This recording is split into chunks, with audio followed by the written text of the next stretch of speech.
Hi friends, അങ്ങനെ +2 science യോഗ്യത അല്ലെങ്കിൽ VHSC MLT ഒക്കെ പഠിച്ച ഉദ്യോഗാർത്ഥികളാണെങ്കിൽ നിങ്ങൾക്കായിട്ട് junior lab assistant notification PSC publish ചെയ്തിട്ടുണ്ട്. അപ്പൊ ജൂനിയർ ലാബ് അസിസ്റ്റന്റിന്റെ പരീക്ഷയ്ക്ക് വേണ്ടിയിട്ട് പഠിച്ചു തുടങ്ങാനുള്ള സമയമാണ്. PSCയുടെ പ്രൊഫൈലിൽ ആക്റ്റീവ് ആയിട്ടുണ്ട്, നിങ്ങൾക്ക് അത് അപ്ലൈ ചെയ്യാം. ജൂനിയർ ലാബ് അസിസ്റ്റന്റ് ഇത്തവണത്തെ നോട്ടിഫിക്കേഷന്റെ വിശദാംശങ്ങളിലേക്ക് നമുക്ക് പോകാം. ക്വാളിഫിക്കേഷൻ എന്താണെന്ന് നോക്കാം, കഴിഞ്ഞ തവണത്തെ ഈക്വലന്റ് ക്വാളിഫിക്കേഷൻസ് എന്തൊക്കെയാണെന്ന് നോക്കാം.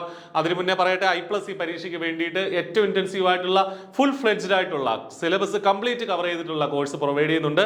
I+ന്റെ ക്ലാസ്സുകളിൽ വീഡിയോ ഡിസ്ക്രിപ്ഷനിലുള്ള നമ്പറിൽ വിളിച്ച് അല്ലെങ്കിൽ ആ ഗൂഗിൾ ഫോം ഫില്ല് ചെയ്ത് നിങ്ങൾക്ക് ജോയിൻ ചെയ്യാം. ഇനി ഇത്തവണത്തെ നോട്ടിഫിക്കേഷനെ കുറിച്ച് പറയുകയാണെങ്കിൽ കാറ്റഗറി നമ്പർ 733/2025 എന്നുള്ള കാറ്റഗറി നമ്പറിലാണ് നോട്ടിഫിക്കേഷൻ വന്നിരിക്കുന്നത്. Junior lab assistant medical education ഡിപ്പാർട്ട്മെന്റിലേക്കാണ്. ശ്രദ്ധിക്കുക, മെഡിക്കൽ എഡ്യൂക്കേഷൻ ഡിപ്പാർട്ട്മെന്റിലേക്കുള്ള ജൂനിയർ ലാബ് അസിസ്റ്റന്റ് നോട്ടിഫിക്കേഷൻ ആണ് വന്നിട്ടുള്ളത്. ക്വാളിഫിക്കേഷൻ എന്താണ്? +2 സയൻസ്. +2 സയൻസ് എന്ന് പറഞ്ഞാൽ അതിനകത്ത് ഫിസിക്സ്, കെമിസ്ട്രി, ബയോളജി ഇത് മൂന്നും പഠിച്ചിട്ടുണ്ടാവണം.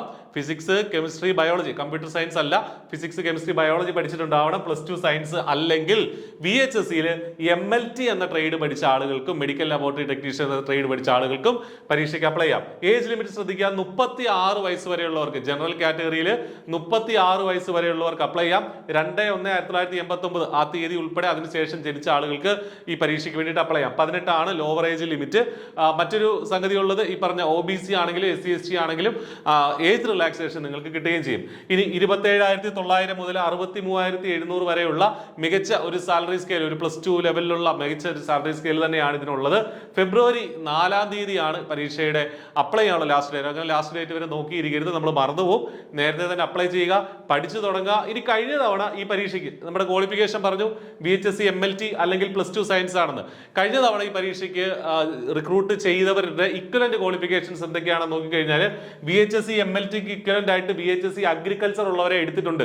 അതായത് VHSC അഗ്രികൾച്ചർ ഇക്വലന്റ് ക്വാളിഫിക്കേഷൻ ആയിട്ട് കഴിഞ്ഞ തവണ സ്വീകരിച്ചിട്ടുണ്ട്. VHSC maintenance and operation of biomedical equipments equivalent ക്വാളിഫിക്കേഷനായി സ്വീകരിച്ചിട്ടുണ്ട്. VHSC life stock management equivalent ക്വാളിഫിക്കേഷനായി സ്വീകരിച്ചിട്ടുണ്ട്. അതേപോലെ VHSC സയൻസിന് പകരവും അഗ്രികൾച്ചറും ഈ പറഞ്ഞിരിക്കുന്ന ഈ ട്രേഡുകളൊക്കെ VHSCയിൽ ഈ പറഞ്ഞ ട്രേഡുകളൊക്കെ പഠിച്ചവരെയും ഇക്വലന്റ് ആയിട്ട് സ്വീകരിച്ച് ജോലിക്ക് എടുത്തിട്ടുണ്ട് എന്നുള്ളതാണ്. അപ്പൊ അവർക്ക് ഇത്തവണ അപേക്ഷിക്കുന്നതിന് തടസ്സമൊന്നുമില്ല. അപ്പോൾ നന്നായിട്ട് പഠിക്കുക, കാരണം ഒരുപാട് വേക്കൻസികൾ വരുന്ന ഒരു പോസ്റ്റാണ്. I+C പരീക്ഷയ്ക്ക് വേണ്ടിയിട്ട് ഏറ്റവും ഇന്റൻസീവ് ആയിട്ടുള്ള കോച്ചിങ് പ്രൊവൈഡ് ചെയ്യുന്നുണ്ട്. I+ന്റെ കോഴ്സിൽ ഈ പുതുവർഷത്തിൽ ഒരു പുതിയ തീരുമാനമെടുത്ത് നിങ്ങൾക്ക് ജോയിൻ ചെയ്യാം. ചെറിയ ഫീസേ ഉള്ളൂ. പരീക്ഷ എന്നാണോ നടക്കുന്നത് അതുവരെ വാലിഡിറ്റി ഉള്ള കണ്ടിന്യൂസ് ഫോളോ അപ്പ് ഉള്ള PYQ ഡിസ്കഷൻസ് മറ്റു കാര്യങ്ങളും ഒക്കെ അടങ്ങിയ ക്ലാസ്സുകളിലേക്ക് നിങ്ങളെ സ്വാഗതം ചെയ്യാണ്. MLT പഠിക്കാനുണ്ട്, ഫിസിക്സ്, കെമിസ്ട്രി, ബയോളജി ഒക്കെ നമുക്ക് പഠിക്കാനുണ്ട്. അപ്പോൾ ആപ്ലിക്കേഷൻ കൊടുക്കുക, നന്നായിട്ട് പഠിക്കുക, നല്ലൊരു സർക്കാർ ജോലിയിലേക്ക് എത്തുക. All the best. Thank you.